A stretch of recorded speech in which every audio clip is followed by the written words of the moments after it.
আসসালামু আলাইকুম রহমতুল্লাহ। আমরা আজকে একটা লাভ ক্ষতির অঙ্ক নিয়ে হাজির হয়েছি। টাকায় 6টি লেবু ক্রয় করে টাকায় 5টি লেবু বিক্রয় করলে লাভের হার কত? অর্থাৎ এখানে আমার লাভ হচ্ছে, সেই লাভের হারটা কত, হার অর্থাৎ শতকরা কত, সেটা আমাদের বের করতে হবে।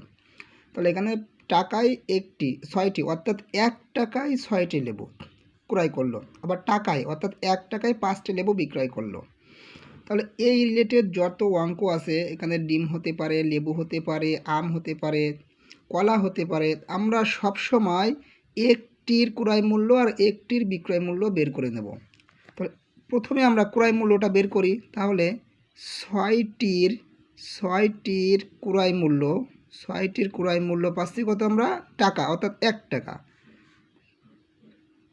আর একটির ক্রয় মূল্য পাচ্ছি আমরা 1/6 টাকা।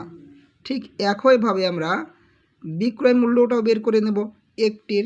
তাহলে এখানে আছে 5টি লেবু, তাহলে 5টির বিক্রয় মূল্য 1 টাকা। একটির বিক্রয় মূল্য 1/5 টাকা। এখন যেহেতু আমাদের লাভ হচ্ছে, তাহলে আমাদের অবশ্যই বিক্রয় মূল্য থেকে ক্রয় মূল্যটা বিয়োগ করতে হবে। তাহলে বিক্রয় মূল্য ছিল আমাদের 1/5 মাইনাস ক্রয় মূল্য 1/6। এখানে যদি আমরা লসাগু করি, 5 আর 6 লসাগু হচ্ছে 30। 5 দিয়ে 30টি ভাগ দিলে 6, 6 1 6 মাইনাস 6 দিয়ে ভাগ দিলে হচ্ছে 5, 5-এর সঙ্গে 1 গুণ, 5 অক্কে 5।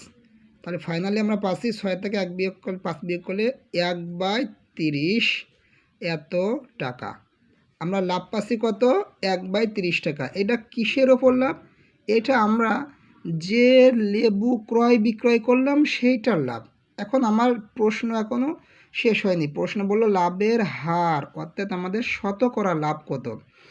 আমাদের লাভ হোক ক্ষতি হোক যেটা হবে, সবসময় মনে করবেন আমরা যে ক্রয় করেছি যে টাকা দিয়ে, এই ক্রয়ের মূল্যের ওপর সবসময় লাভ ক্ষতি হবে। তাহলে আমাদের ক্রয় মূল্যটা কত ছিল? একটির ক্রয় মূল্য ছিল আমাদের কত?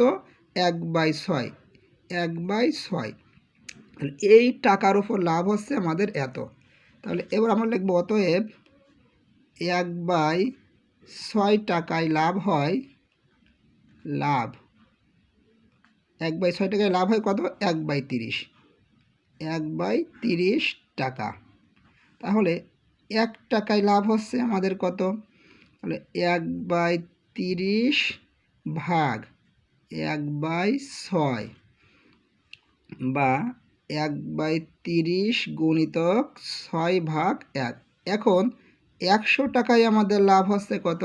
তাহলে 1 গুণিতক 6 গুণিতক 100 ভাগ 30। এখন 0 0 কেটে দিলাম, 3 দিয়ে 6 3 দুগুণে 6, 2 1 2, 10 দুগুণে 20। তাহলে আমাদের লাভ আছে 20%। লাভ কত পাচ্ছি আমরা? 20%।